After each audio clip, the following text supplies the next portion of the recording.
What up, T Squad? It's me, Keisha, and I'm here with this week's All Tea, All Shade, Real Housewives of Beverly Hills, Season 14, Episode 9 review. So, in this week's episode, Kyle tells Erica on FaceTime that this is the worst she's ever felt. Okay? No, she said that actually in her confessional, I believe, that this is the worst she's ever felt the whole time she has been on this show. And basically that she's tired of being attacked by the girls every time they link up and them asking her over and over again about this text message and all of this stuff. And I'm like, Kyle, first of all, this is what you signed up for. And you can't handle it because in the 14 seasons that you have been on Beverly Hills, you've never been in the hot seat like this. Ever, ever, ever. The other times you were able to weasel your way out of it, or you had your Fox 5 members there to back you up and everything. And this time you don't have that. That's why you can't handle everybody coming at you. And that's really the gist of the issue here, is that you're being held accountable and you're not used to that.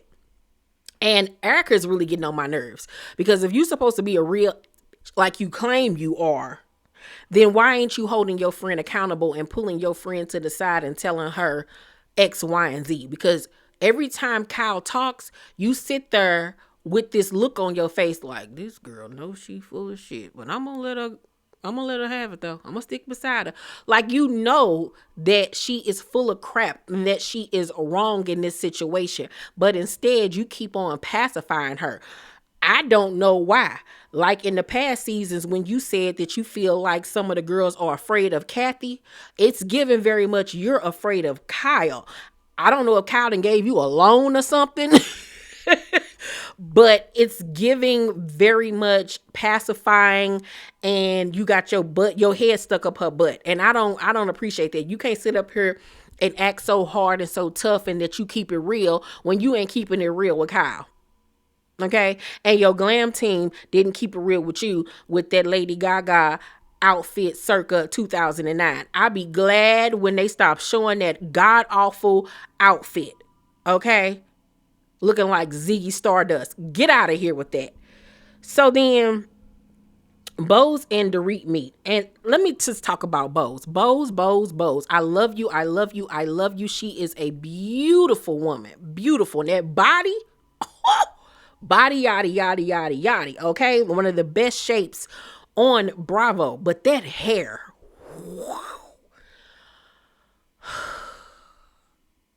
It's so much of it. And it's like yaki hair or something. It's all big.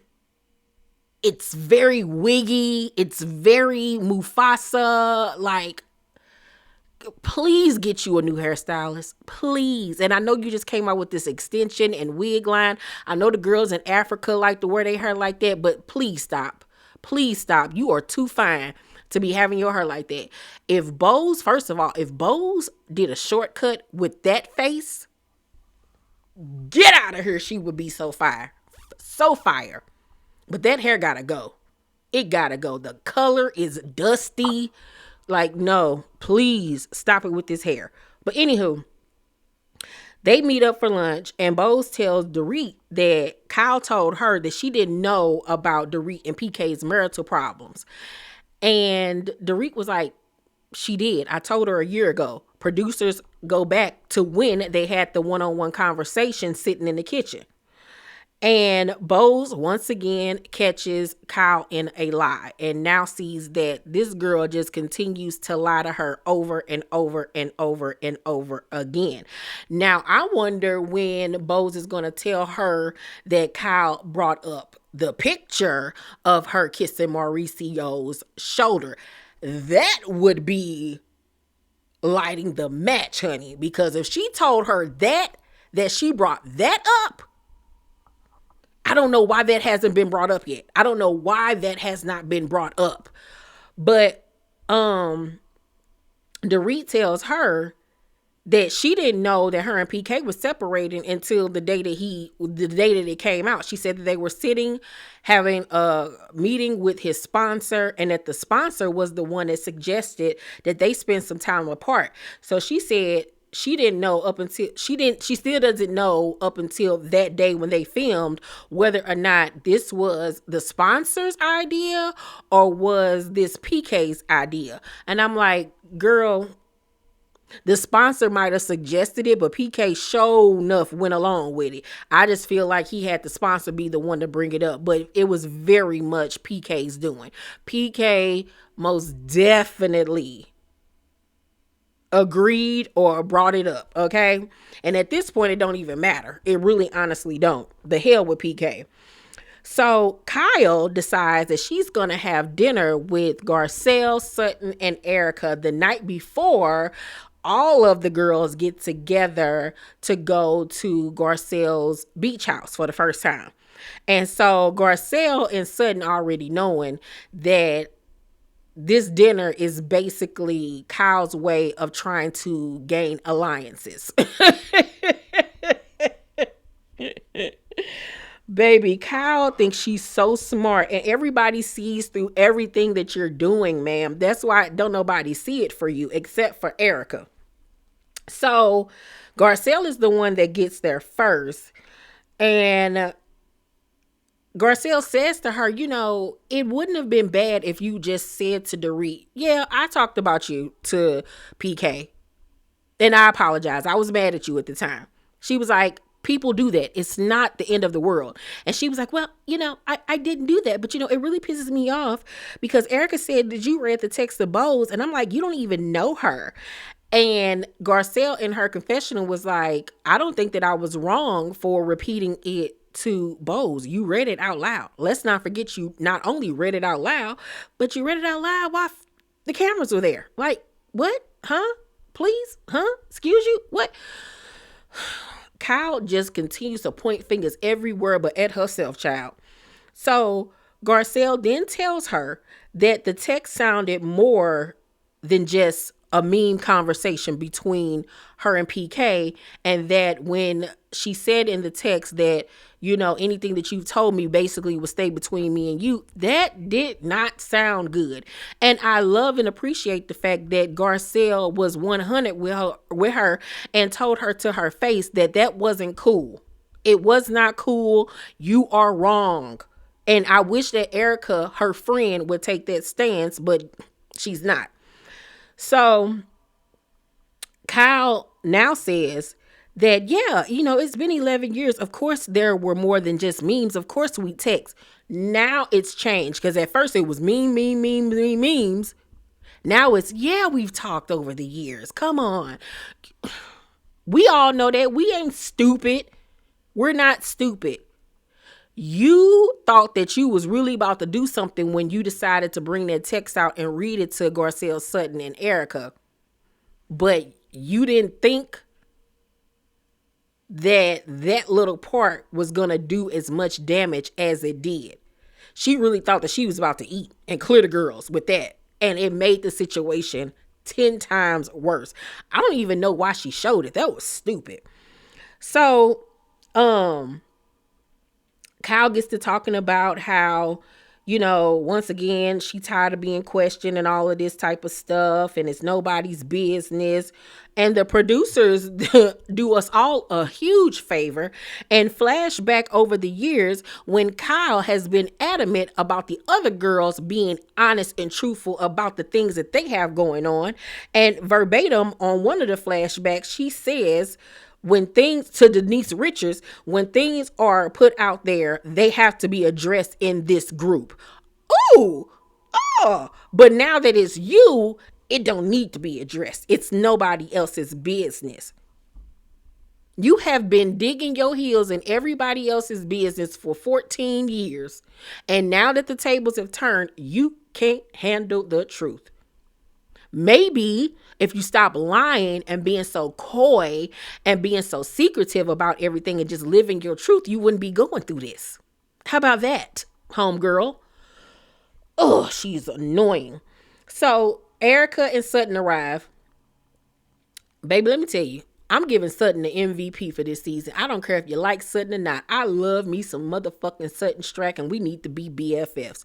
Sutton came right on in with her Dolce & Gabbana bag, honey, that Erica would sell her left titty for, and sat down at that table and said, I gotta ask, why are we here? I said, yes, son, let's get straight to the point. Kyle was looking like, what? Like,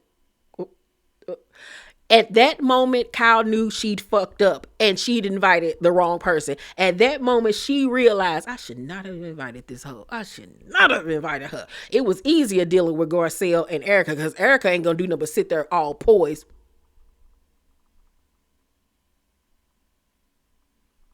And stoic. Garcelle gonna tell her about herself, but then leave it alone because she realizes that, oh, this girl ain't listening, so it really don't matter what I say. But baby, Sutton is like, I'm not playing these games with y'all this season. I'm gonna say how I feel and y'all can suck it, okay? So Kyle is very put off because Sutton is holding her accountable and putting her in the hot seat. And she was like, I just wanted to apologize to you all for yelling at y'all. And Sutton was like, that's it? Well, what exactly are you apologizing for? What did you do? She's like, for yelling at y'all and, saying that you should be shamed and F you and all of this stuff. And Sutton in her confession was like, I wanted her to apologize for not holding herself to the same standard as the rest of us, because once again, Kyle thinks that she's above reproach and that nobody should question her or put her under the microscope. And I agree with Sutton. I wish that she would have said that in that scene, but at least it was said. So then Sutton is steady grilling her. Kyle stuttering all over the place. She's so uncomfortable. And I was giggling the whole time. If y'all join me on Patreon and watch along with me, baby, I was giggling. I was like, get her, Sutton, get her. So then Erica, in her confessional, says that Sutton should cut Kyle some slack while she's going through a divorce. And that's why she hasn't been herself here lately, because of her divorce. And I looked at that camera, that video, the screen, and I said, Erica, you can't bullshit a bullshitter. You already know that this ain't got nothing to do with this lady divorce. Kyle has been this way for years. But there were so many other situations going on that she snuck underneath the radar. But now it ain't nothing going on. So yeah, we have Kyle now to focus on. But don't try to use this divorce as the reason why she's a fucking bitch. Girl, bye. Like, Erica, you blowing me this season. Like, really blowing me. So Kyle then goes on to say that, the way she's been isn't her and she's a good person and all of this stuff. And baby, Garcelle, Erica, and Sutton all was sitting there making eyes at each other. Like, this lady cannot hold herself accountable, but we gonna go ahead and let her live. Yep, we sure are. And I'm just like, Kyle, please don't be a brand and go to the reunion and still have this mindset. You better go to this reunion apologizing to everybody, okay? So Sutton in her confessional was like, Erica might be her minion, but me and Garcelle are not her minions. I was like, exactly, Pooh. Period, Pooh. Ain't nobody got time for that.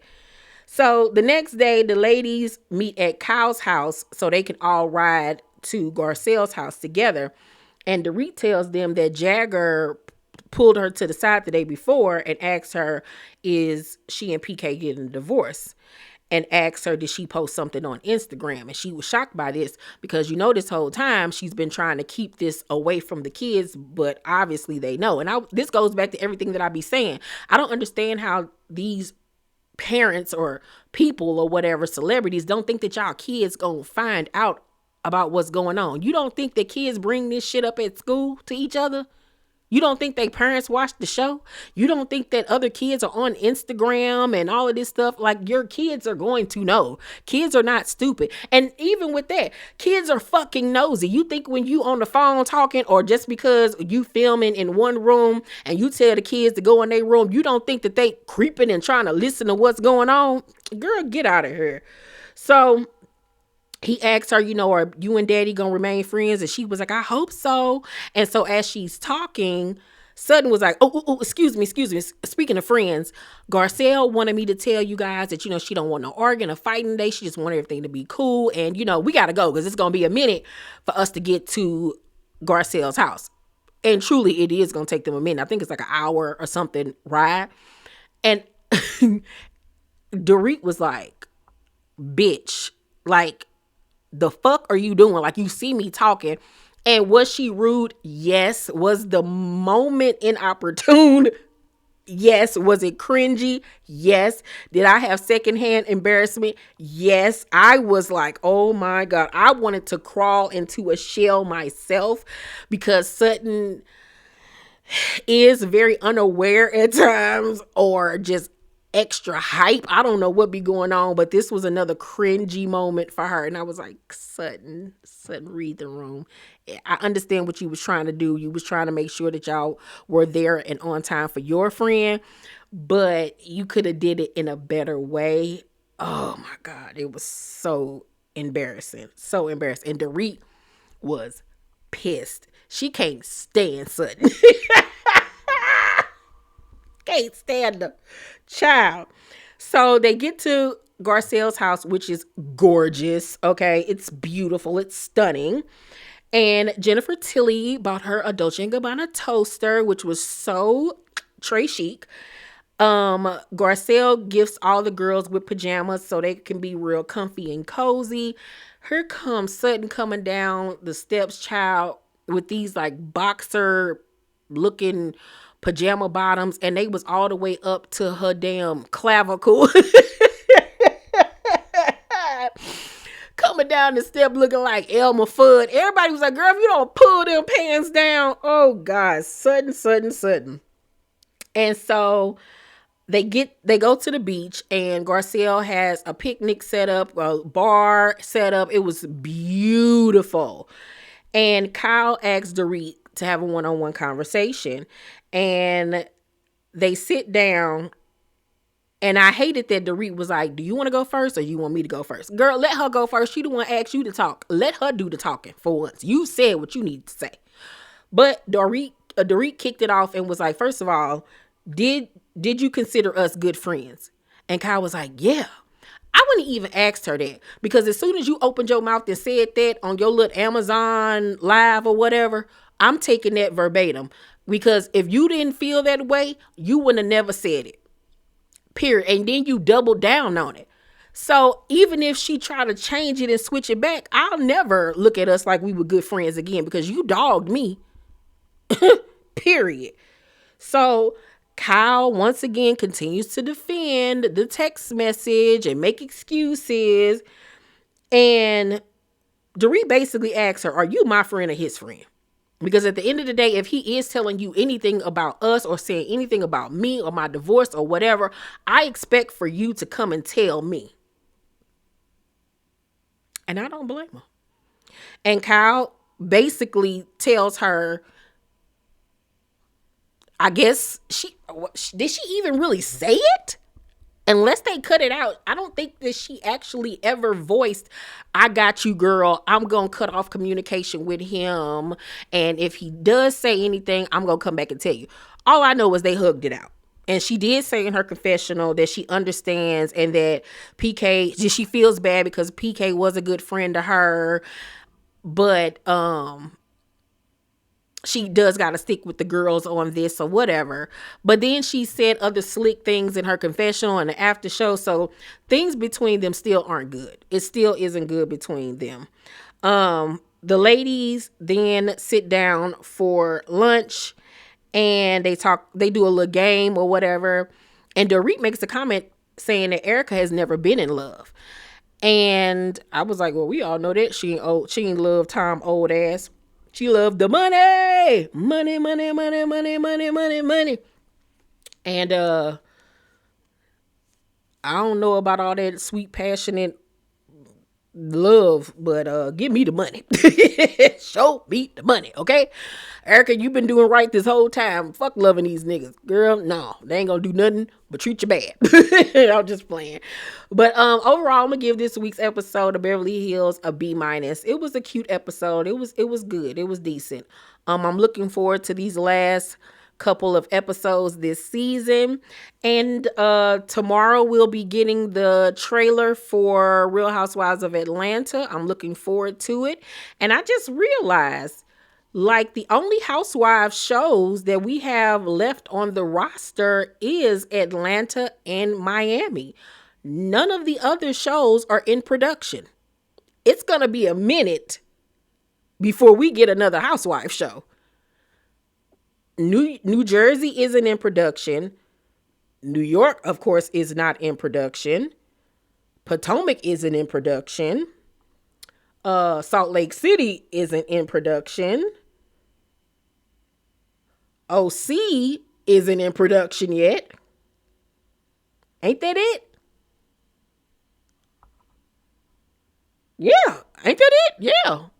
So after Atlanta and Miami, we won't have any Housewives shows for some months.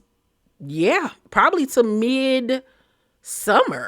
So I guess they got some other shows or something they're going to be putting out, because it's going to be dry, you guys. It's going to be dry. So get prepared, okay? But yeah, that's it, you guys. Please make sure to thumbs up this video, subscribe to my channel, and turn on your post notifications so you know my videos drop. I love you guys, and I'll see you on the next one. Peace.